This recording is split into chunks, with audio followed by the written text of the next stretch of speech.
ചട്ടി ചൂടായ ശേഷം അതിലേക്ക് ഒരു 2 ടേബിൾ സ്പൂൺ കോക്കനട്ട് ഓയിൽ ചേർത്ത് കൊടുത്തിട്ടുണ്ട്. ഓയിൽ നന്നായിട്ട് ചൂടായി വരുന്ന സമയത്ത് അതിലേക്ക് 1/2 ടീസ്പൂൺ ഉലുവയാണ് ചേർത്ത് കൊടുക്കുന്നത്. ഉലുവ ഒരു ബ്രൗൺ കളറായിട്ട് നന്നായിട്ട് പൊട്ടി വരുന്നത് വരെ വെയിറ്റ് ചെയ്യാം.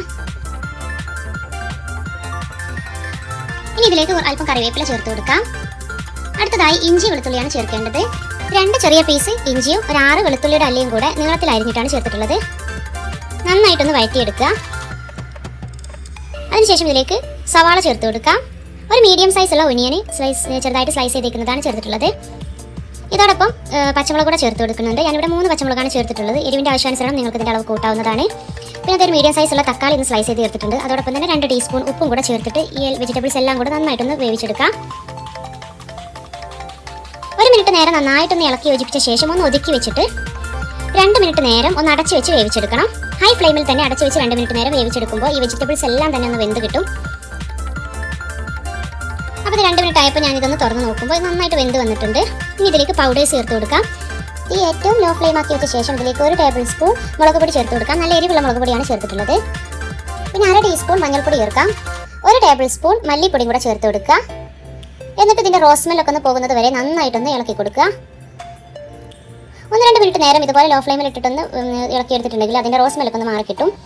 ഇനി നമ്മുടെ മെയിൻ ഇൻഗ്രീഡിയൻ്റ് ആയിട്ടുള്ള പച്ചമാങ്ങയാണ് ചേർക്കേണ്ടത്. ഒരു മീഡിയം സൈസുള്ള പച്ചമാങ്ങ എടുത്തിട്ട് തൊലി കളഞ്ഞതിന് ശേഷം ഇതുപോലെ അരിഞ്ഞെടുത്തിട്ടുള്ളതാണ്. അതോടൊപ്പം ഒരു 1/2 കപ്പ് വെള്ളവും കൂടെ ചേർത്ത് കൊടുക്കാം. ഇനി ചേർക്കുന്നത് തേങ്ങാപ്പാലാണ്. 2 കപ്പ് തേങ്ങാപ്പാൽ ഉണ്ടാക്കേണ്ടതുണ്ട്. അതും കൂടെ ഇതിലോട്ട് ചേർത്ത് കൊടുക്കാം.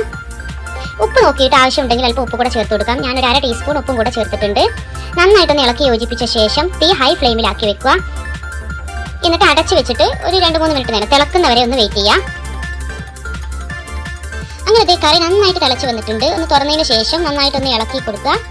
അതിനുശേഷം നമുക്ക് ഇതിലേക്ക് ഫിഷ് ചേർത്ത് കൊടുക്കാം. നമ്മൾ നേരത്തെ കഴുകി വൃത്തിയാക്കി വെച്ചിട്ടുള്ള 600 ഗ്രാം കിങ് ഫിഷ് ഇതിലോട്ട് ചേർത്ത് കൊടുക്കുക. പിന്നെ കിങ് ഫിഷ് മാത്രമല്ല, നമുക്ക് ഏത് ഫിഷ് വേണമെങ്കിലും ഇതുപോലെ ഉണ്ടാക്കിയെടുക്കാം. അങ്ങനെ ഫിഷിനത് ഈ ഒരു കറിയിൽ മുങ്ങിക്കിടക്കുന്ന രീതിയിൽ നന്നായിട്ടൊന്ന് ഇളക്കി കൊടുക്കുക. വീണ്ടും അടച്ചു വെച്ചിട്ട് തിളക്കുന്നത് വരെ ഹൈ ഫ്ലെയിമിൽ കുക്ക് ചെയ്തെടുക്കുക. പിന്നെ ഇത് തിളച്ച് വന്നതിന് ശേഷം ഫ്ലെയിം മീഡിയം ടു ലോ ഫ്ലെയിമിലാക്കി വെക്കുക. എന്നിട്ട് ഒരു 10 മിനിറ്റ് നേരം മീഡിയം ടു ലോ ഫ്ലെയിമിൽ കുക്ക് ചെയ്തെടുക്കണം. അതിൻ്റെ ഇടയ്ക്ക് ഒരു 5 മിനിറ്റ് കഴിയുമ്പം ഇതൊന്ന് തുറന്നിട്ട് ഒന്ന് ഇളക്കി കൊടുക്കുക. പിന്നെ ഇളക്കുമ്പോൾ പ്രത്യേകം ശ്രദ്ധിക്കുക, ഒരു മരത്തിൻ്റെ തവിയാണ് ഏറ്റവും നല്ലത് ഇളക്കാൻ. അതാകുമ്പോൾ പെട്ടെന്ന് ഉടഞ്ഞു പോകില്ല.